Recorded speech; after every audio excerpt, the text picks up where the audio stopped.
Yo, Dean. What's up, Asiva? Man, listen, I got to get on the road once again because, I got to fill that funnel and get on stage and get some more leads. But man, while I'm gone, no one sells anything. So is it time for you to hire a salesman or a salesperson or what, man? Dude, I don't know. I've been thinking about that. And, I'm also in this place where it's like, can I really trust somebody else to come in and do the sales? Really? Like, how does that work? Yeah. Well, this sounds like the perfect topic to discuss on this week's episode of The Growth Engineers. What do you think?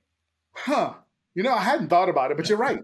Because, you who are listening to us, you're struggling with this too, aren't you? Y'all want to talk about this? You do? Dean, I think we got an episode, buddy. Let's do it, man. All right.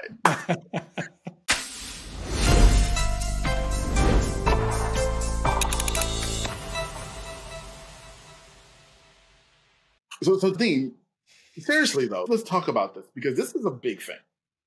Okay. In order for a business to grow, the marketing team has to grow and the sales team has to grow, right? And the efforts that they produce have to grow. And not only that, but they also go hand in hand because if marketing grows and produces a ton and there's no one to sell it, or if you grow the sales team and you got great salespeople and no leads coming in. And so as business owners, we're in this juxtaposition, the chicken and the egg. Yeah. Well, and there's one more component, right? What if you hire sales, you have good marketing, and you're bringing clients in? You got to be able to deliver. You got to be able to deliver your services and scale the services side of the business too, right? There's all of these sometimes unintended consequences. So that's a component of the conversation perhaps too. Oh, yeah, absolutely. So here's the deal. I'm just going to use me as a test case today. Totally. Okay? Because next week, I'm on the road for 3 weeks, 3 speaking engagements in 3 different cities around the country, talking to 3 sets of my ideal audiences, in which I expect new leads coming in that are going to need to be nurtured and then be ready for sales conversations. But if I meet somebody next week and they're ready for a sales conversation 4 days later, I'm still on the road. Is it time for me to bring in a salesperson? What does that look like? Yeah, that's a great example. And I think it's a pretty common one with the people that we work with, right? The clients that you and I both work with, the owner, the founder, the CEO, they're the business in so many ways, right? Maybe they've started to bring in people to help deliver service. We've built some systems and processes around that. But the front end is all them. They're the CEO and sales team of one. That's what they are. And that's so common. So what I tend to think about in terms of when and how is just to break down where are the bottlenecks in the process, right? So if we have a defined sales process, right? And it doesn't have to be this 1,000-page document, right? It can be an outline of the kind of process we take our prospects through. And we have a little bit of a sales playbook, which is just a document that has some tools and templates and some like do this next kind of stuff. Then you've got something you can start to maybe delegate. You might be able to delegate some of the sales activities to a non-sales person. Okay, how does that work? That seems like giving the most important thing to the least experienced person. What is the biggest time suck for lots of salespeople and for us as owners and salespeople is follow-up. Absolutely. It's follow-up. We never want to be in chase mode in selling, but sometimes we find ourselves trying to get appointments booked and back and forth and basic info needs to be shared. That's not high risk or even expensive activities to do. You might have an amazing VA that can do that. You can set that person up with some FAQs. So when that prospect asks the first couple of questions before they book the discovery meeting, your VA's got that basic information. It's your voice, it's your message, it's your language, and they can share that. That's one way to remove a simple bottleneck in the process. And if you can identify a few of those, even proposal development. right? If you do any kind of custom proposal, you've got probably a template, but it's the SOW, that scope of work piece that takes time. What if you've got a way to get your notes from the call that you were on, the sales call you were on, to your VA, and they can then translate that into your template? They can get the proposal 90% done. That may save you an hour or two of work. Right. So you don't necessarily have to go right to hiring the high-ticket salesperson to grow your sales. Interesting. So, okay. So I get that. And so first, it sounds like we've got to document this process, at least to some degree, right? And so now this documenting of the process, is this just like a bulleted list in a Google Doc? Is this a flow chart or a diagram? How do we vision that piece of it? Yeah. I like to use two tools. One is to diagram the process, even if it's just a PowerPoint with a couple of squares and some arrows. I don't care what it looks like. Right? This is not about making it look good. It's making it illustrate the journey, the process. So we've got these stages, right? We've got discovery, we've got needs analysis, we've got whatever you go through. And then under each of those stages, then you have a list of tasks. And even better, if you can define a list of questions and then even FAQs, certainly earlier in the process, right? The further you get into the process, the more complex and more custom it becomes. But break it down.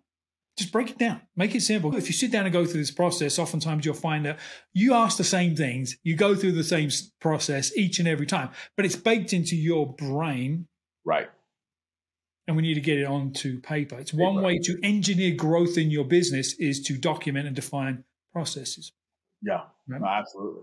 So, okay, so let's say we have it documented, we have it defined, and let's say we do have that great VA who can take some pieces off. But now let's get back to brass tacks. I do need a salesperson. Okay. Right? I do need a salesperson. I need someone who can actually get on the Zoom call, take the prospect all the way through, get the proposal done, get it out, get the signature. Okay? Right.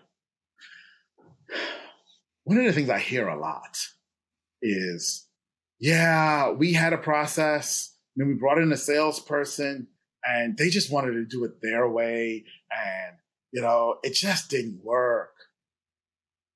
Do you go out and look for someone who doesn't have a process, someone who doesn't know a process, or someone who has a process and you got to get them to do it your way? What's best? Yeah, I love that question. And I think that so many salespeople ad lib. They ad lib. They ad lib the process. They ad lib what they're going to say. But professional, modern, effective salespeople have a process. Now, for me as a business owner, how I sell is less important than getting the result. Right? So if I brought in a salesperson to try and replicate a lot of the stuff I do in selling, I would want them to follow my process so they understand how we go about doing what we do. Now, if they can then adapt it to be more effective, go for it, dude. Right? Because how you and I sell, how we communicate is very different. Different, right? And where prospects come into our buyer's journey are different places for our businesses. So you have to have that process, because if you don't have a repeatable process, you have no way to measure and adjust and continue to engineer that growth in your business. But unless I've less ownership around what's in the process as I do the results. Gotcha. So that's how I think about it. When I interview salespeople, this is a little pro tip for people. When you interview salespeople, don't ask them about their successes. Don't ask them about their big wins and the accounts that they overcome. Ask them how they became successful. How do they grow consistent revenue and accounts? If they don't go back to process, if they don't describe the repeatable things that they figured out how to do that work, they're not a process-oriented person. Yeah, they're just getting lucky. We'll get lucky from time to time. So that's how I think about it. And if you go through that process, right, then you can start to figure out what kind of person, what kind of salesperson you need. Do you need a qualifier, Do you need more of a closer? Do you need a nurturer? If you've got a long sales process, you need a nurturer, right? Someone that can stick with it. If I'm ADD and I've got to get to the close and move on, I'm not the fit for your business. No. So that brings me to two questions. And I hate to ask you two questions at once, but I'm going to. And the first question is, my reality is my close rate's pretty darn high. Okay. Should I expect a salesperson to be able to match me, or is there going to be a drop off? And to that end of what you were saying about 3 different types of salespeople, good grief, you just made it 3 times as complicated. Thanks, Dean. How do I know which one do I need? And is there a time when I need more than one of them? All good, thought-provoking questions, my friend. So let's break it down. Yeah. Can I expect a salesperson to come in and perform like you as the owner, founder, and expert? No, obviously not. But do we need them to perform at your rate and your level? Absolutely not. So I work with clients that are in highly regulated industries, for example, attorneys, CPAs, financial planners. If you're not certified, you cannot close the deal. You're not legally allowed to, right? And so the business developer in a accounting firm is very different to the business developer or the salesperson in your firm. They can close a deal, right? Right. So you got to understand the role. Because if even with all of that being said, if I could bring Atiba in for that 30-minute call to wrap up a deal, to increase my close rate, I'm going to use Atiba all day long. And I'm sure you would be happy to use that 30 minutes to close the deal versus the 3 or 4, 5, 6 hours it would have taken you to manage the deal. Right. So high level, no, I would not expect any salesperson to come in and meet or exceed your close rate, but they don't necessarily have to. And sometimes you're going to find that unicorn that can. And that's awesome. Yeah, and you're paying well. I would take a slightly lower close rate and double my volume all day long. I'm net 90% ahead of where I would have been. No question.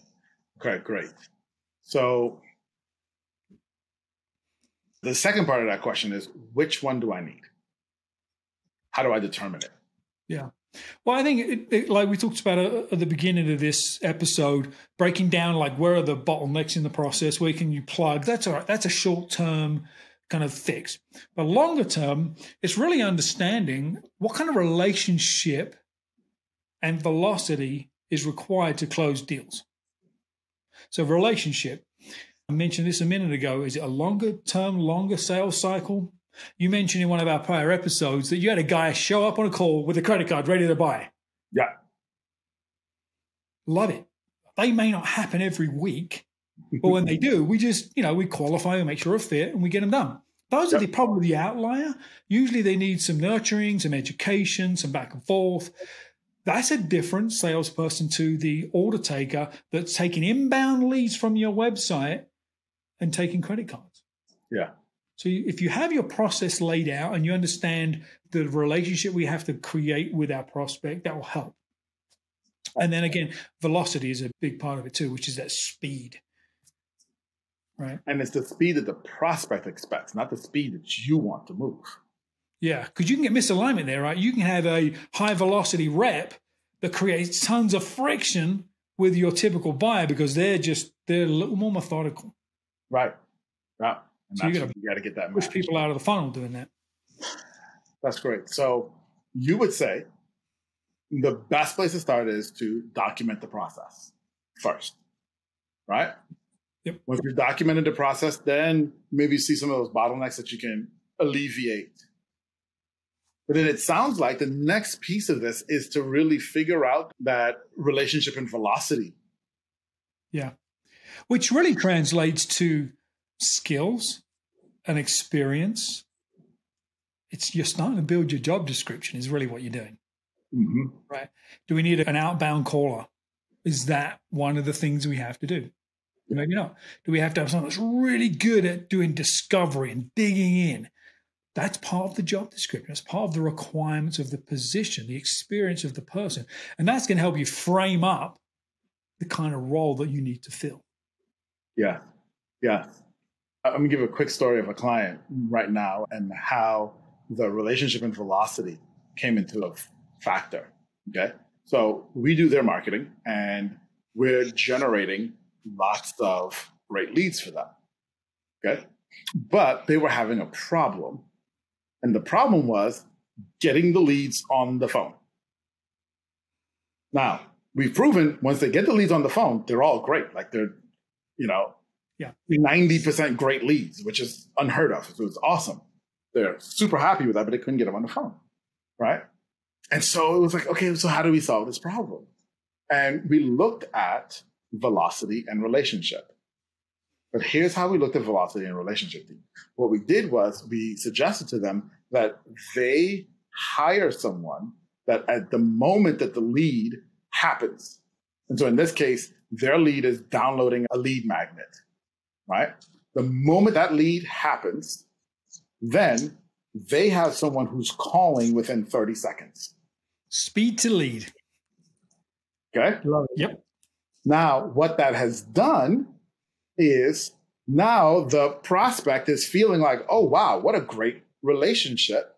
And I'm now willing to set the time for that next conversation so you no longer have to chase me.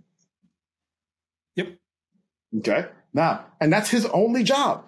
His only job is to say, hey, we would like to have another conversation with you. When's a good time? Not right now. When's a good time? Yeah. Set an appointment.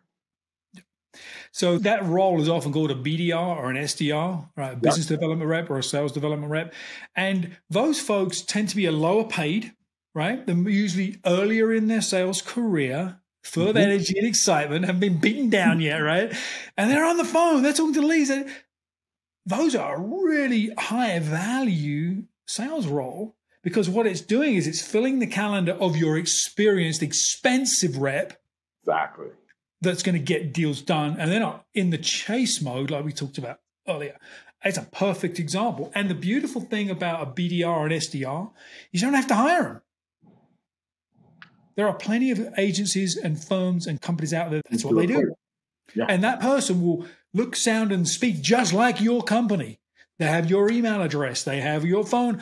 It feels like they are part of your company to the outside world, but you're only paying them for the appointments that they set, not sitting around waiting for phone to ring.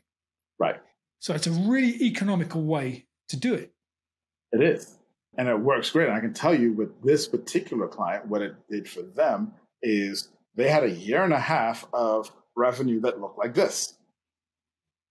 Since they made this change 3 months ago, revenue has looked like this. Yeah. I would take consistent, stable revenue over up 1 month, down 1 month, any day of the week. Yeah, the old revenue roller coaster makes it tough to grow the business for sure. Yeah, we've used that kind of role with clients, whether they're doing outbound, right? They can also be doing outbound too, or they're responding to inbound. Either way, it's that speed that makes the difference. So I love that. And that helps define, are you ready to hire? Like an FTE, a full-time employee? Or do you want to use an outside service to fill that sales role? Yeah, absolutely. So you clearly know a ton about this and helped a ton of people about this. And so I'm sure people who are listening to us, they've got some more questions. They may even need your help. So Dean, how can they reach you? What resources do you have for them that they can consume and reach you with? LinkedIn is the best place, right? I put a ton of content out around all of these types of topics on LinkedIn. As you can tell, there's no one size fits all response to, do I need to hire a salesperson? So just reach out to me on LinkedIn, ask me questions. I'm happy to chat and give you some direction. There's a lot that goes into this process, and we've really just scratched the surface. I mean, compensation, right? How do we pay our people in a way that motivates them to do the things we want? There's a whole lot of stuff going on there. So reach out, ask questions. I'm happy to chat. Fantastic. Hey, everybody. This has been another episode of The Growth Engineers. He's Dean. I'm Atiba. We'll see you next week. Bye, y'all.